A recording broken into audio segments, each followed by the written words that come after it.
NNN Special Broadcast.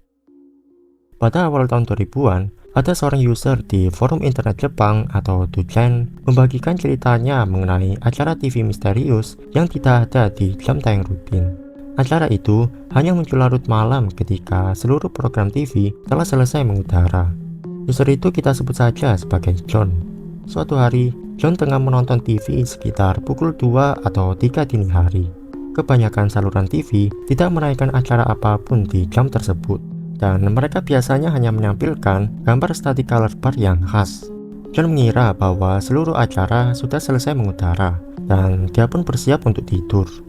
Belum selesai dimatikan, tiba-tiba muncul sebuah acara yang menampilkan gambar area pembuangan sampah dengan bertuliskan NNN Special Broadcast. Tidak berhenti di situ. Satu persatu daftar nama mulai muncul perlahan dari bawah layar, layaknya end credit scene pada sebuah film. Dibacakan oleh narator dengan suara yang monoton dan diiringi musik yang creepy. Disebutkan oleh John kalau selama kurang lebih 5 menitan, nama-nama itu tetap muncul di layar TV-nya tanpa memberikan penjelasan apapun. Lalu tepat sebelum siaran berakhir, muncul sebuah kalimat yang menjadi legenda di seluruh Jepang.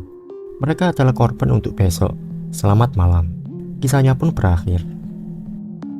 Urban legend ini menjadi terkenal ketika salah seorang YouTuber membuat reka ulang siaran misterius itu pada tahun 2007 dengan menyertakan bonus foto Jeff the Killer di akhir video. Seiring berjalannya waktu, urban legend ini berkembang menjadi berbagai versi. Ada yang mengatakan nama mereka sendiri muncul di akhir daftar tersebut. Ada pula yang mengklaim bahwa siapapun yang melihat namanya di siaran itu akan meninggal keesokan harinya. Di versi yang lain, daftar nama tersebut dibacakan oleh suara monoton sebelum layar menampilkan sepasang mata yang terus menatap ke penonton selama beberapa menit. Meski hingga sekarang tidak pernah ditemukan bukti bahwa siaran tersebut benar-benar ada, NNN Special Broadcast sering dianggap sebagai salah satu cikal bakal konsep analog horor yang kini populer di internet. Semisal nama kalian muncul di layar, apa yang akan kalian lakukan? Kune-kune. Kune-kune adalah hantu urban legend yang lagi-lagi pertama kali mencuat di forum internet Jepang atau Tuchan pada tahun 2003. Alih-alih berdasarkan cerita rakyat yang biasanya disampaikan lewat mulut ke mulut. Kune-kune digambarkan sebagai sosok yang berwarna putih atau hitam menggeliat dan dapat dilihat di sawah atau di seberang sungai sepanjang musim panas. Nama kune-kune sendiri berarti bergerak meliuk-liuk, merujuk pada bagaimana makhluk ini bergerak. Disebutkan bahwa melihat atau mengetahui gerak-gerik mereka akan menyebabkan ketidakstabilan mental. Menurut cerita yang beredar di Tuchan, ada dua anak yang sedang bermain di dekat sawah saat melihat sosok putih aneh di kejauhan. Salah satu dari mereka merasa penasaran dan meminta kakeknya untuk melihat benda putih tersebut menggunakan teropong. Begitu kakeknya berhasil melihat kune-kune dengan jelas, ekspresinya langsung berubah. Ia segera menyuruh anak-anak itu masuk ke dalam rumah dan menutup seluruh jendela. Namun semuanya sudah terlambat, karena orang yang melihat kune-kune secara jelas, konon katanya akan kehilangan kewarasannya dan tidak pernah kembali normal. Seiring waktu, cerita ini berkembang menjadi berbagai versi. Sama seperti sebelumnya, ada yang mengatakan kalau melihat kune-kune akan membuat seseorang menjadi gila. Ada juga yang bilang kalau menyentuhnya saja akan menyebabkan kematian. Satu-satunya cara untuk selamat adalah dengan mengabaikannya, menganggap seolah makhluk itu tidak pernah ada. Menariknya, setelah viral di internet, barulah muncul fenomena di mana banyak orang mengaku pernah mendengar cerita serupa dari kakek nenek mereka. Sama seperti di kebanyakan urban legend, klaim seperti itu tidak pernah bisa diverifikasi. Penampakan sosok kune-kune mungkin dapat dijelaskan oleh kebingungan masyarakat Jepang mengenai objek orang-orangan sawah yang terlihat aneh karena efek panas di siang hari. Tidak ada catatan legenda lokal atau cerita rakyat Jepang yang mendahului kemunculan kune-kune. Itulah sebabnya banyak peneliti folklore di Jepang menganggapnya sebagai salah satu contoh awal urban legend yang sejak awal lahir di internet. Jika dipikir-pikir lagi, kune-kune memiliki konsep yang cukup serupa dengan Slenderman. Sama-sama sosok misterius yang menjadi terkenal karena rasa takut dan imajinasi orang-orang di internet. Red Room. Kebanyakan orang mengenal Red Room sebagai mitos situs dark web paling disturbing di dunia.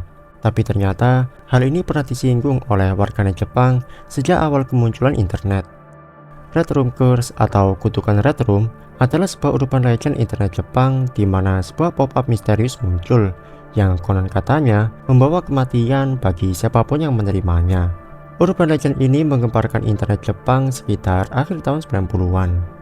Menurut rumor yang beredar, pengguna internet yang mengunjungi situs random apapun bisa secara tiba-tiba menerima jendela pop-up berwarna merah dengan suara anak kecil menyeramkan yang membacakan sebuah tulisan di layar.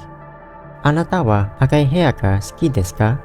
Pop-up itu tidak bisa ditutup, dihilangkan, dan mau bagaimanapun juga itu akan selalu kembali.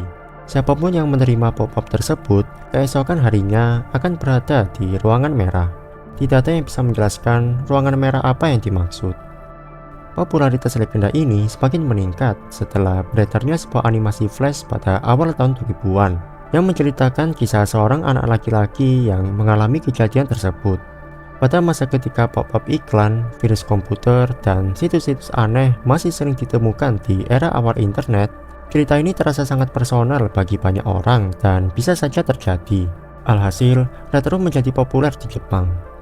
Pada awalnya, semua menganggap jokes rumor ini, sampai pada tahun 2004 telah terjadi kasus pembunuhan yang melibatkan dua siswi sekolah dasar di kota Sasebo, prefektur Nagasaki. Saat polisi memeriksa komputer pelaku, mereka menemukan bahwa dia menyimpan animasi flash Red Room di bookmark browsernya. Meski tidak pernah ada bukti bahwa legenda tersebut berhubungan dengan kejahatan yang terjadi, orang-orang jadi mempertanyakan kembali apakah ini sebuah kebetulan atau memang ada sesuatu yang lebih gelap dari legenda tersebut. Sejak saat itu, nama Red Room menyebar jauh melampaui forum-forum internet Jepang dan berkembang menjadi salah satu urban legend digital paling terkenal di dunia.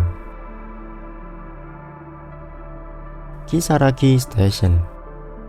Satu lagi urban legend yang menggemparkan internet dari forum 2chan. Pada tahun 2004, ada seorang user anonim yang kemudian diketahui bernama Hasumi membuat sebuah postingan menyeramkan di forum tersebut.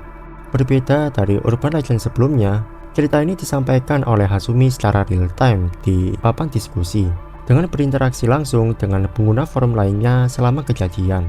Karena interaksinya yang begitu nyata, banyak orang Jepang pada saat itu mengira kisah ini benar-benar terjadi. Dikisahkan, Hasumi adalah seorang pekerja asal prefektur Shizuoka yang setiap harinya menggunakan kereta. Suatu malam, Hasumi pulang kerja menaiki kereta dari stasiun Shin Hamamatsu.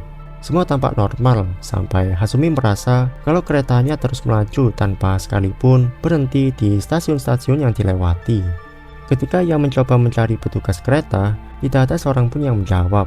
Seluruh penumpang di gerbong tampak tertidur, sementara kereta terus bergerak semakin jauh ke antah berantah. Setelah kurang lebih 1 jam perjalanan dari stasiun Shin Hamamatsu, kereta pun berhenti di sebuah stasiun yang belum pernah Hasumi lihat sebelumnya, stasiun Kisaragi. Hasumi yang enggan untuk turun dari kereta segera menuliskan nama tersebut ke forum dan meminta bantuan pengguna lain. Masalahnya, tak seorang pun berhasil menemukan stasiun itu di peta, jadwal kereta, ataupun catatan jalur rel manapun di Jepang, seolah tempat itu tidak pernah ada. Hasumi kemudian turun ke stasiun untuk melihat jadwal. Namun, kereta itu meninggalkannya. Suasana di stasiun sangat-sangat sepi. Tak ada satupun penjaga atau siapapun di sana. Dia pun mencari taksi, namun tak ada satupun yang lewat. Ketika Hasumi mencoba menghubungi keluarganya, mereka juga tidak berhasil menemukan lokasi stasiun tersebut. Menelepon polisi juga dianggap gurauan. Tak ada telepon umum dan tak ada satupun kereta yang berhenti untuk menurunkan penumpang. Hasumi benar-benar sangat sendirian di sana. Semakin lama, keadaan menjadi semakin aneh. Dari kejauhan, terdengar suara lonceng dan tabuhan drum yang tidak jelas asalnya. Tiba-tiba, Hasumi diteriaki oleh seorang pria tua berkaki satu yang tiba-tiba muncul lalu menghilang begitu saja. Dalam keadaan panik, ia berlari menuju sebuah terowongan yang bernama Isanuki Tunnel, sambil terus memberikan pembaruan kondisi mengenai dirinya secara langsung melalui forum. Pada saat berlari, suara tabuhan drum sebelumnya seolah semakin mengejarnya. Setelah berhasil keluar dari terowongan, Hasumi bertemu dengan seorang pria yang menawarkan bantuan. Karena tidak memiliki pilihan lain, dia menerima tawaran tersebut dan masuk ke dalam mobil pria itu. Banyak pengguna tujan yang menaruh curiga pada pria yang tiba-tiba muncul itu. Dan benar saja, perjalanan mereka justru membawa Hasumi semakin jauh ke daerah pegunungan yang tidak ia kenali. Awalnya pria itu ramah, tapi lama-kelamaan dia mulai berbicara sendiri dengan kalimat yang tidak dapat dipahami. Hasumi merasa ada yang janggal di sini.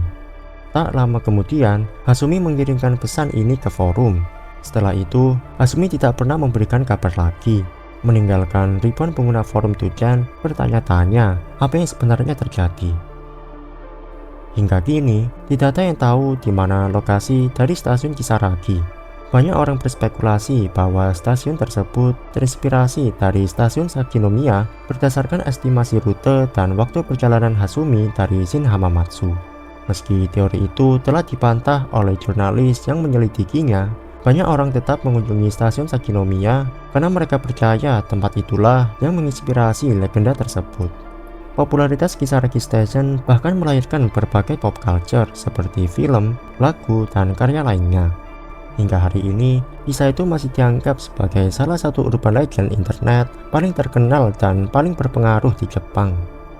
Aku penasaran, bagaimana bisa Hasumi mendapatkan sinyal internet di tempat yang antah berantah? Gimana menurut kalian?